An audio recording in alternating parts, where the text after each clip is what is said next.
আমি মোহাম্মদ আজহারুল ইসলাম, এইচকে বহুমুখী খামার। আমরা আসছি রানীশঙ্কলে, কাতিয়ারের পাশাপাশি একটা গ্রামে। এই দাদার মানে খামারে, ওনার ক্ষেতে এখানে ৮ শতক জায়গা আছে।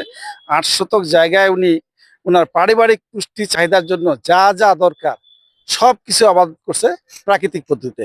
আমরা দাদার কাছে শুনে দাদার পরিচয় জানি। দাদা, আপনার একটু পরিচয় জানাতে দিন। ঠাকুরগাঁও জেলা, রানীশঙ্কল উপজেলা, ৫ নং বাছুর ইউনিয়ন, গুয়াগাঁও গ্রাম। আমি বিপুচন্দ্র রায়। আমার ৮ শতক মানে ৪ কাঠার মতো জমি। এই জমিতে আমি ১৩ রকমের ফসল ফলাইছি, যেটা সার বিষ মুক্ত। সার বিষ মুক্ত, কোনো এখানে সার পরে নেই, কোনো আপনার বিষ পরে নেই। আপনার কেন মনে হলো, সবাই তো রাসায়নিকে সারা দুনিয়া রাসায়নিকে আবাদ করতেছে, কেন আপনার মনে হলো যে না, সার বিষ সারা মুক্ত আবাদ করি? প্রাকৃতিক কৃষির গুরুত্ব আমি নেটে দেখতে পারলাম, বুঝতে পারলাম। তখন যখন এই প্রাকৃতিক কৃষির যে গুরুত্বটা বুঝতে পারলাম, সুভাষ পালেকার যে কৃষির পদ্ধতি অনুযায়ী ইয়ে করতে শুরু করলাম। শুরু করলেন।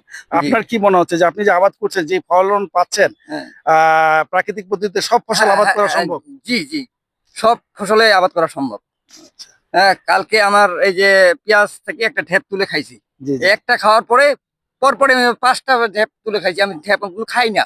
আচ্ছা আচ্ছা। হ্যাঁ, পাতা পাতা না, ওই যে এই যে ফুল বের হয়। ফুল বাইর হয়, যেটা ফুল আচ্ছা, হয়। আচ্ছা। হ্যাঁ, মানে অনেক টেস্টি মনে অনেক হচ্ছে। টেস্টি। আগের সুস্বাদ মনে হয় পাইলাম, যে ওই জন্য 5টা আজকে আবার তুলে নিয়ে গেছি খাওয়ার জন্য। আচ্ছা। আবার 5টা। মানে হ্যাঁ, আপনি প্রাকৃতিকে চাষ করলে, আমি তো দীর্ঘ 4 বছর যাবত প্রাকৃতিক পদ্ধতিতে চাষ করি। আপনার যে ফসলটা যেরকম প্রকৃতি আল্লাহ প্রদত্ত স্বাদ হওয়ার কথা, পারফেক্ট আপনি সেই স্বাদটা পাবেন। হ্যাঁ, জি, রাসায়নিকে করলে ওটা পাবেন না, কারণ যখন ওখানে রাসায়নিক সার ব্যবহার করা হয়, হরমোন ইউজ করা হয়, তখন কিন্তু ওটাকে ওর নেচারটাকে চেঞ্জ করে দেওয়া হয়। ওই স্বাদ আর থাকে না। হ্যাঁ, আর প্রাকৃতিকে করলে আপনি সেই স্বাদ পাবেন, এবং এই ফল ফসল খেলে কিন্তু আপনার রোগ বালাই অনেক কম হবে। হ্যাঁ, আপনার যদি এখানে ফসল একটু কমও হয়ে থাকে, আপনার ডাক্তারের পিছনে যে টাকাটা লাগতো সেই টাকাটা সেটা, লাগবে হ্যাঁ না। হ্যাঁ, হ্যাঁ, অবশ্য আপনার লস হয়ে যাবে। আপনার সবাই প্রাকৃতিক চাষ করলে আপনার ওই ডাক্তারি পেশায় একটু দেখা যাবে যে লোকসান হয়ে এই যে যাচ্ছে। দেখেন, এই জি যে জি। লাফা শাকটা এখন কিন্তু পুরো হয়ে গেছে, মনে করেন যে পুরো হয়ে গেছে। হ্যাঁ হ্যাঁ। এই যে ভাঙে দেন, এই যে ভাঙে গেল। হ্যাঁ, নরম আছে, এখনো হ্যাঁ, নরম আছে। এখনো নরম আছে।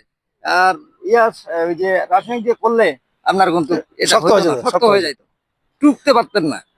আর এটা এখনো কিন্তু খাওয়ার যে স্বাদ।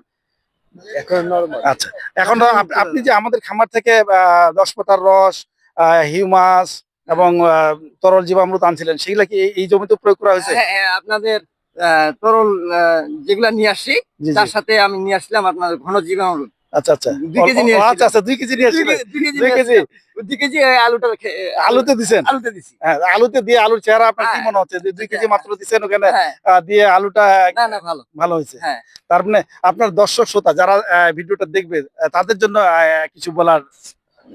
তাদের জন্য হ্যাঁ অবশ্যই আমি বলবো যে মানে সার্ভিস মুক্ত চাষাবাদ করি, দেশটাকে সুন্দর করে তুলি। জি। আহ, হ্যাঁ, ধন্যবাদ দর্শক শ্রোতাদের, আমাদের সাথে যারা আছেন। আসুন আমরা সবাই মিলে রাসায়নিক মুক্ত ফল ফসল নিজেরা খাই। যারা কৃষক তারা রাসায়নিক মুক্ত ফল ফসল উৎপাদন করি, অন্তত নিজেদের পুষ্টি চাহিদার যে সবজির বাগানটা, সেটা 100% রাসায়নিক মুক্ত করি। আমাদের সাথে থাকার জন্য ধন্যবাদ। আসসালামু আলাইকুম ওয়া রাহমাতুল্লাহ।